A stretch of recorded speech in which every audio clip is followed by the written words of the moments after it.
21 ભગવાનનો ભાગ સાહિત્ય પ્રકાર ઉર્મી કાવ્ય છે. લેખક કવિ છે રમેશ મોહનલાલ પારેખ. કાવ્ય સંગ્રહમાં ક્યા, ખડિંગ, ત્વ, સનન, ખમ્માલા બાપુને, મીરા સામે પાર, વિધાન સુદ બીજ, છાતીમાં બાળશાક, સ્વગત પર્વ, ચશ્માના કાચ પર. પછી એમના બાળ સંગ્રહમાં હાઉક, ચી, બાળ વાર્તાઓમાં દેતાલી, હફરક હફરક, નાટકોમાં સગપણ એક ઉખાણું, સૂરજને પડછાયો હોય. પછી 6 અક્ષરનું નામમાં એમની ઈસવીસન 1970થી 1991 સુધીની કવિતા ગ્રંથસ્થ થઈ છે. પછી મન પાંચમના મેળામાંના 3 ભાગમાં એમની સમગ્ર કવિતા ગ્રંથસ્થ થઈ છે.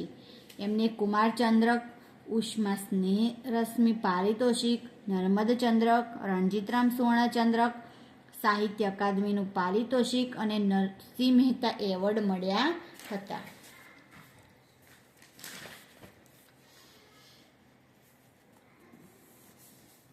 બાળપણમાં કવિ મિત્રો સાથે શું શું કરતા હતા? પ્રશ્ન 1. બાળપણમાં કવિ મિત્રો સાથે મળીને ચણીબોર અને કાતરા વીણતા, કોઈકની વાડીમાં ઘૂસી ચીભડા ચોરતા, વડના ટેટા પણ પાડતા. પછી બધા ભાઈબંધો પોતાના ખિસ્સામાંથી આ બધા ફળો કાઢી તેની ઢગલી કરતા અને સૌના સરખા ભાગ પાડતા. આ ભાગ ટીકુનો, આ ભાગ દીપુનો, આ ભાગ ભનિયાનો અને કનિયાનો એમ કહેતા. છેલ્લે એક વધારાની ઢગલી કરીને કહેતા આ ભાગ ભગવાનનો. આમ ભગવાનનો ભાગ કાઢવાનું ભૂલતા નહીં. પ્રશ્ન 2. બાળપણમાં અને મોટા થયા પછી પાડવામાં આવેલા ભાગમાં શું તફાવત છે? બાળપણમાં પાડવામાં આવેલા ભાગમાં એક ભાગ ભગવાન માટે જુદો કાઢતા. બાળકોને વિશ્વાસ હતો કે ભગવાન રાતે છાનામાના આવીને પોતાનો ભાગ ખાઈ લેશે. પરંતુ મોટા થયા પછી ભગવાન ભૂલાઈ જાય છે અને ઘર વખરીના ગાય, ભેંસ, બકરીના ભાગ પાડવામાં કેવળ સ્વાર્થ વૃત્તિ જ મહત્વનો ભાગ ભજવે છે. ભગવાનમાં શ્રદ્ધા રહી નથી, એટલે ભગવાન માટે ભાગ પાડવાનું યાદ જ આવતું નથી. આમ બાળપણમાં નિર્દોષતા અને ભગવાનમાં શ્રદ્ધા હોય છે અને મોટપણમાં કેવળ સ્વાર્થ વૃત્તિ અને અહંકાર જ હોય છે. પ્રશ્ન 3. કવિએ ભગવાનને ભાગમાં શું આપ્યું? શા માટે? ભગવાને કવિની ઉજ્જડતાને એક અજાણ્યા મંત્રથી ભરી દીધી, પણ કવિએ પોતાની જિંદગીના 50 વર્ષ તો ખર્ચી નાખ્યા હતા. ભગવાને તેની પાસેથી તેના બાકીના 50 વર્ષ ભાગમાં માંગ્યા અને કવિએ તરત જ ભગવાનના હાથમાં તેમના ભાગના 50 વર્ષ મૂકી દીધા. તેથી ભગવાન રાતે છાનામાના આવીને એમનો ભાગ ખાય, અર્થાત એના શેષ જીવનમાં એના હાથે સત્કાર્ય થાય અને અંતે તે ભગવાનમય થઈ જાય. પ્રશ્ન 4. ભગવાનનો ભાગ કાવ્યનો મધ્યવર્તી વિચાર સ્પષ્ટ કરો. ભગવાનનો ભાગ કાવ્યનો મધ્યવર્તી વિચાર આપણે જે કાંઈ કમાઈએ છીએ એમાંથી એક ભાગ ભગવાનના નામે જુદો કાઢવાનો. નાનપણથી જ ભગવાનમાં શ્રદ્ધા હોય તો આપણને જીવનમાં જે કાંઈ મળે છે તે પરમાત્માની કૃપાનું ફળ છે એમ સમજાય. મોટા થઈ જીવનમાં ગમે તેટલું કમાઈએ, સુખ સાહેબીમાં જીવીએ, આપણી પાસે ગમે તેટલી ધન દોલત હોય, પણ કેવળ સ્વાર્થી ન બનીને આપણે સત્કાર્યો પાછળ ધન વાપરીએ એ ભગવાનનો ભાગ છે. પ્રશ્ન 5. ભગવાનનો ભાગ કાવ્યને આધારે જીવનની 2 અવસ્થાની તુલના કરો. દરેક મનુષ્યના જીવનની 2 અવસ્થા હોય છે, બાળપણ અને મોટપણ. બાળપણમાં તે નિર્દોષ હોય છે, તેને ભગવાનમાં શ્રદ્ધા હોય છે, તે દરેક વાતમાં ભગવાનને આગળ રાખે છે. ભગવાનનો ભાગ કાવ્યમાં બાળકો જે કાંઈ વીણી લાવે છે કે મેળવે છે એને સૌ ભાગે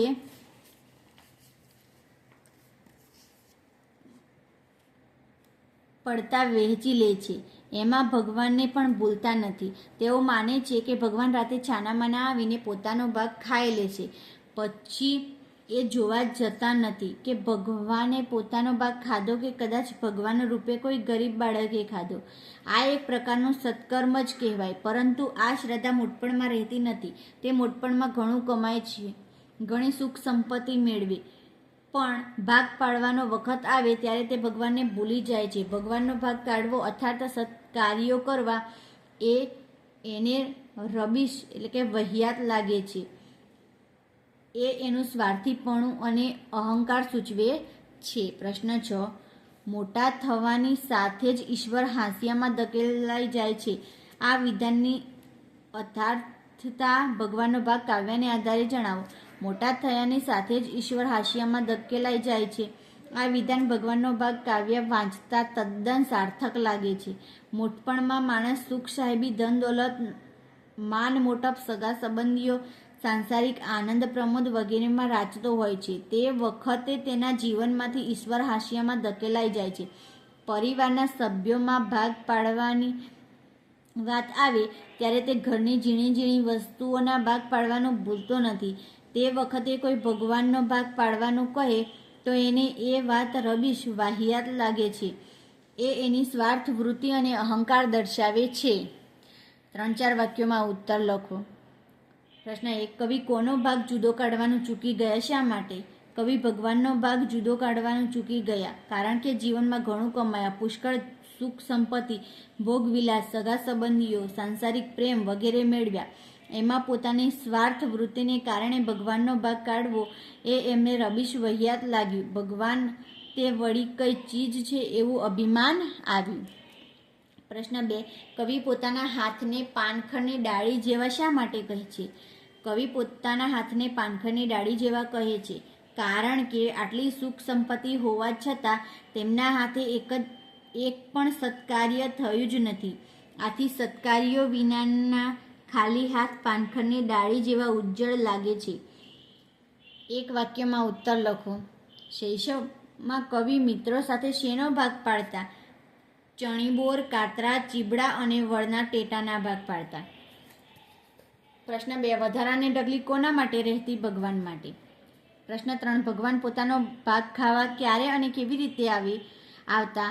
તો ભગવાન પોતાનો ભાગ ખાવા રાતે છાનામાના આવતા.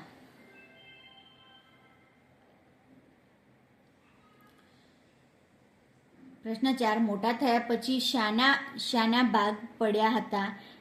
મોટા થયા પછી ઘર વખરીના, ગાય, ભેંસ, બકરીના ભાગ પડ્યા હતા.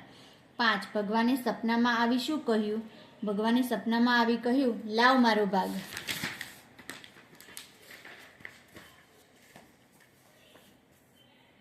પ્રશ્ન 6. ભગવાનનો ભાગ કાવ્યનો અપ્રગટ સંદેશ શો છે? તો ઉત્તર. ભગવાનનો ભાગ કાવ્યનો અપ્રગટ સંદેશ આ છે કે સત્કાર્યો દ્વારા સમાજ સેવા કરવી. પછી હેતુલક્ષી પ્રશ્નો. ભગવાનનો ભાગ કૃતિનું સાહિત્ય સ્વરૂપ જણાવો. તો અછાંદસ કાવ્ય.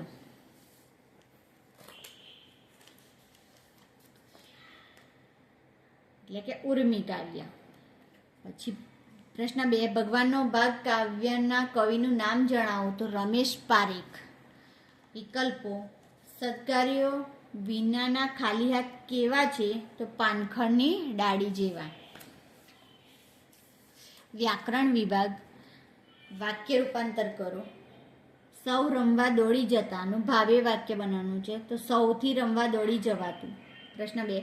અડધા તો તે ખર્ચી નાખ્યા. કર્મણી વાક્ય બનાવવાનું છે. તો અડધા તો તારાથી ખર્ચી નખાયા. 3. નાનપણમાં અમારાથી બોરા વીણવા જવાતું નું કર્તરી વાક્ય બનાવવાનું છે. નાનપણમાં અમે બોરા વીણવા જતા. પછી ખોટા પ્રત્યયો એ છે જે સુધારીને લખવાના છે. નાનપણથી બોરા વીણવા જતા. તો નાનપણથી નહીં, નાનપણમાં. બધા ભાઈબંધો પોતાના ખિસ્સામાં ઢગલી કરતા. તો ખિસ્સામાં નહીં પણ ખિસ્સામાંથી. આ ભાગ ભગવાનની. તો ભગવાનની નહીં, ભગવાનનો. ને પોતાનું ભાગ ખાઈ જાય એમ કહેતા. પોતાનું નહીં, પોતાનું. પછી શબ્દોનો અર્થભેદ લખવાનું છે. તો બોર એટલે બોરડીનું ફળ અને બોળ એટલે એક સુંદર એક છોડ. પછી ભાગ એટલે હિસ્સો અને ભાંગ તો ગાંજાની કળીને પાંદડા. પછી સમાનાર્થી શબ્દો લખવાના છે. સૂકું તો શુષ્ક, કૃશ. અચાનક તો એકાએક, ઓચિંતું. અર્થહીન તો વાહિયાત, નકામું. ઉજ્જળ, વેરાન, નિર્જન. ખાલીપો, એકલતા, શૂન્યતા. શબ્દોનો અર્થ લખવાનો છે. બોરા તો ચણી બોર, કાતરા તો આંબલીના ફળ, ટેટા તો વડના ફળ, રબીશ તો અર્થહીન, ઉજ્જડ એટલે વેરાણ. શબ્દ સમૂહ માટે એક શબ્દ લખવાનો છે. ચણા જેવું નાનું બોર તો બોરા અથવા તો ચણી બોર, આંબલીના ફળ તો કાતરા, વડના ઝાડના ફળ તો ટેટા, ઘરને લગતો સરસામાન તો ઘર વખરી, મહાફાગણમાં આવતી પાન ખરવાની ઋતુ તો પાનખર. પછી તળપદા શબ્દોનું શિષ્ટ રૂપ આપો તો કોક તો કોઈક, કનિયો તો કનૈયો, સૂકું તો સુકાયેલું, તરણું તો તણખલું, તૃણ. પછી જોડણી સુધારીને લખવાની છે. રૂઢિપ્રયોગોના અર્થ. 1. ભાગ પાડવો તો વસ્તુને સરખા ભાગે વહેંચવી કે હિસ્સો કરવો. મયુરે પોતાના જન્મદિવસે વર્ગમાં સૌ મિત્રો માટે ચોકલેટના સરખા ભાગ પાડ્યા. 2. બે હાથે ઘણું ભેગું કરવું તો પુષ્કળ કમાવવું. ભૂપેન્દ્રે પોતાના વ્યવસાયમાં રાત દિવસ મહેનત કરી 2 હાથે ઘણું ભેગું કર્યું. પછી 3. જળજળિયા આવવા તો આંખમાં આંસુ આવવા, ભાવવશ થઈ રડી પડવું. દીકરીને સાસરે વળાવતા માની આંખમાં જળજળિયા આવ્યા.